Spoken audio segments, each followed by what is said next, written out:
Welcome back to the Orkboat Shop. My name's Rod. This is episode 7 in building Elfyn, a little day sailor. In this episode we're going to cover how I installed the inwales with spacers and the outwales. So to make these spacers, and I wanted the little bit of a concave on both ends, I needed to make a little jig so that each spacer was exactly the same length and the concave was centered on the middle of the piece.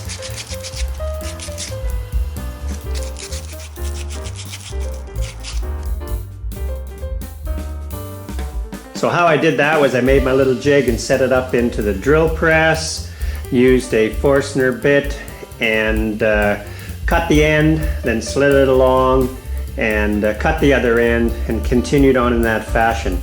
I did make the jig a bit tight. I didn't want the piece of wood moving inside there too much, or the centering of the Forstner bit would be a little off. So I did have to cut one piece, pry it out, then blow all the dust out with my air compressor so that I could easily slide the next section in and cut it. With the plywood hull, myself and the owner are not really interested in looking down on the end grain of the plywood. So the options were, since we are going with blocks and spacers, the only option then, as well as two options, is to dado in and fit the outwale over top of the planking.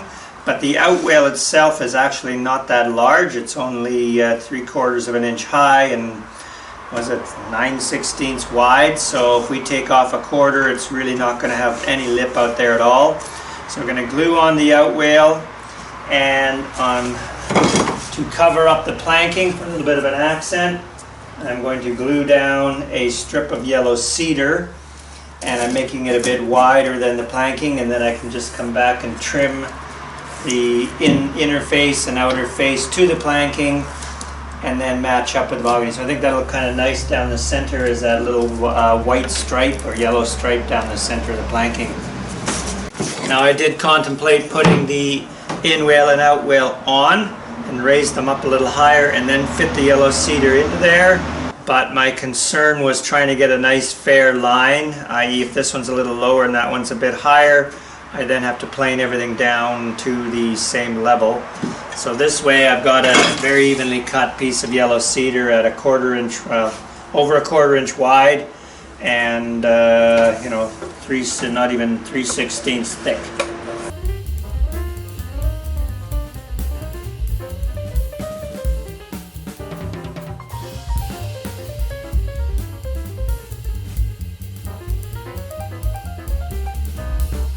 With the accent strip of yellow cedar overhanging both sides, I'm just going to use my small plane to shave it down. I did consider just using the laminate trimmer with a flush cutting bit, but there's really not much purchase area on the top here, and it wouldn't take me much to just roll that plane or the router over a bit and cut into it.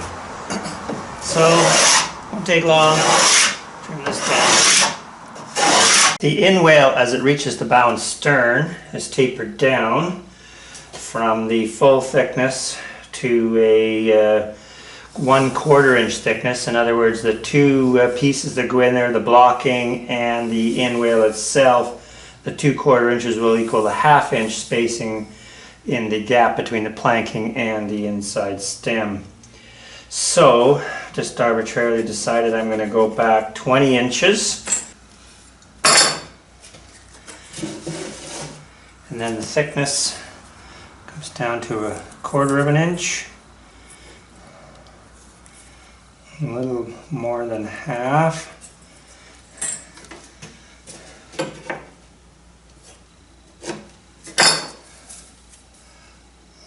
Ruler between those 2 points.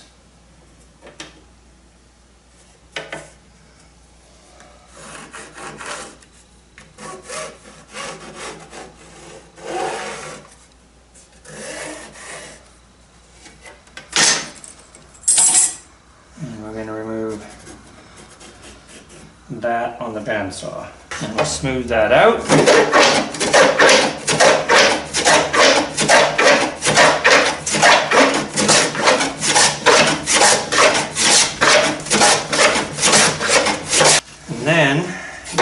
be reduced in height as well.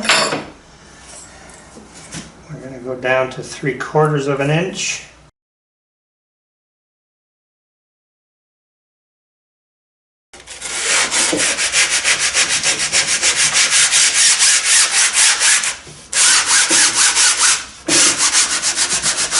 First step is to take the bevel off of the outside edge to the stem itself.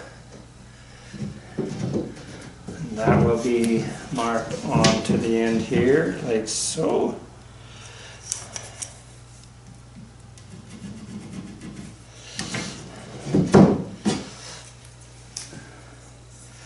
And then an approximation of the bevel. I can't really get in there, but I can eyeball it.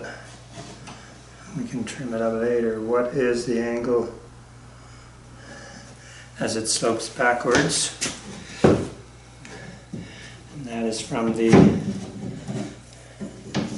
forward edge.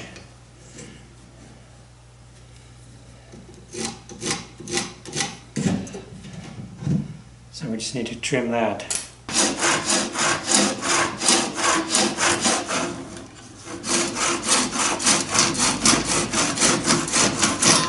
I'm not going to get a really super tight fit in there because there's epoxy in there from when planking is glued onto the stem.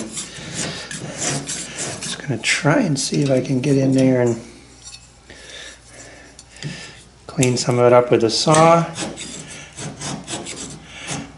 I mean, I don't need a perfect fit down low.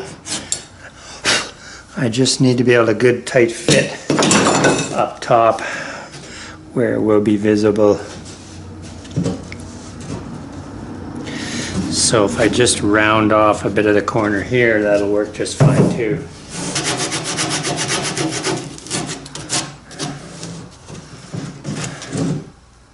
I've got a bit of a gap on the bottom. I'm just going to run this in like so. If I just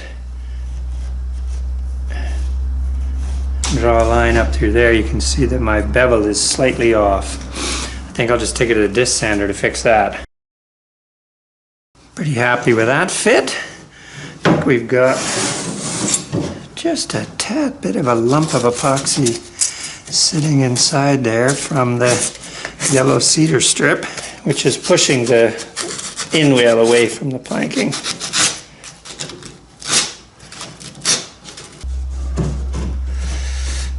Alright, I think that's the fit I'm looking for right there. I already have the spacers installed on the starboard side, and now I'm about to install these spacers on the port side. So, to make sure they're exactly in the same location, I know that this forward frame is exactly the same distance from this point to the stem in the front as the other side. I measured that all up. I know this is in the right location.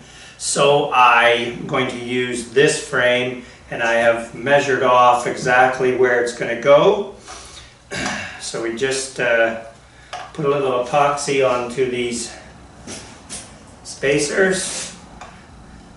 Thicken epoxy here. I'm brushing and I want to make sure that the inside is all sealed, even though I probably could have brushed on some unthickened epoxy first and then put some thickened epoxy on, but I made it kind of thin enough that it will seal any bare wood and thick enough to glue the pieces on. So with that, I'm then going to place my spacer on the marks I've made, and I'm just going to put it a little lower than the yellow cedar accent strip so that you can fare everything down to that mark. I'm going to work my way along. First off, I'm going to take a bunch of these, put some epoxy on them. So I'm not doing each one at a time.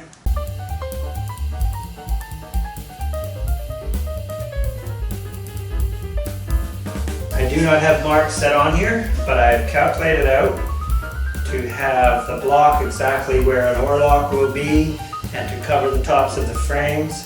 And with the length of my spacers that I've made, the distance between each one of these is exactly 72 mils. I'm sticking it on, holding it in place temporarily with a spring clamp, and move on to the next one.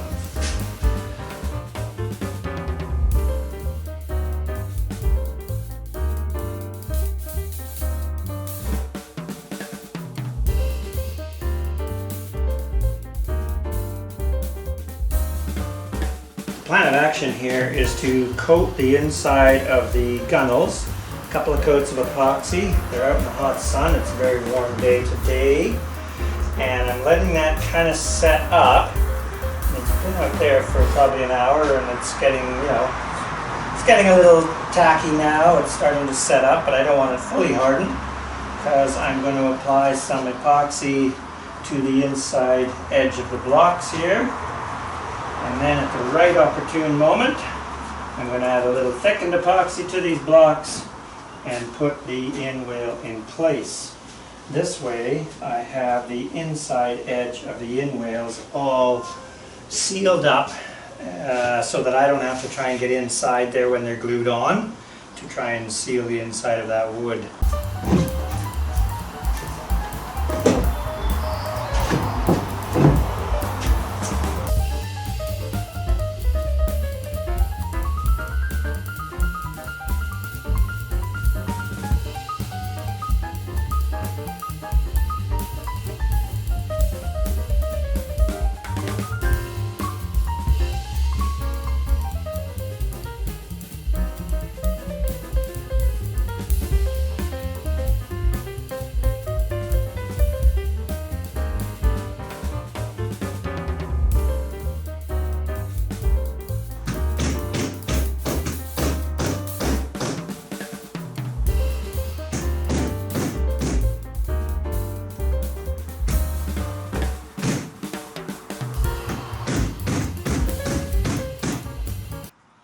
So here's a small rookie mistake.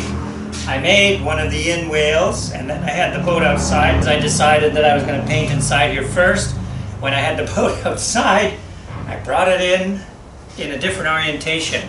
Bow was always facing out, now bow's facing in. So when I made the inwale, I made two inwales for the same side because I had made that side originally and now I moved over to this side. Anyways, it also turns out that I don't have enough clamps to do this job. So I was only able to glue in the inwale on the, well, let's see now, that's bow, so port side. And now I have to, and I did put epoxy on all these surfaces, so now I've dry fitted and marked off where I kind of need to scuff sand the inside of these surfaces so that I can put some epoxy in there and glue them together.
Now that I have all the rails on, the in-wale blocks and the out-wale, it is time to give it all finishing sanding. Now I could take the belt sander to it, but that's a little aggressive.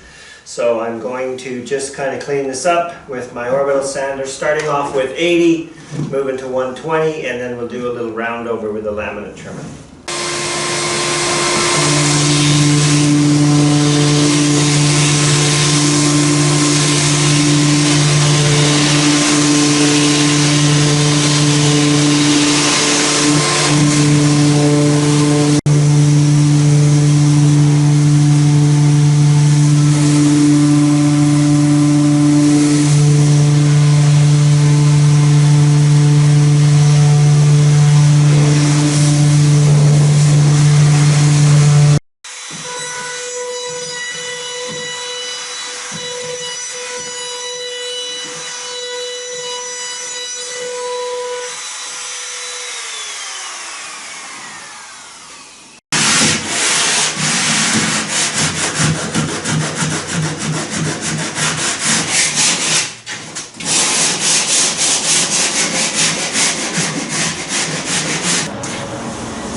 And with that, the in-wales, out-wales, and the spacer blocks are all installed. I'm pretty happy with the way it turned out. I mean, there's still some finishing sanding to do, but I think we're ready to move on to the next portion, which will be some decks and some interior structure. And as always, thank you very much to my viewers for watching. Do consider becoming a subscriber, or at least give me a thumbs up. So thank you very much. We'll see you next time.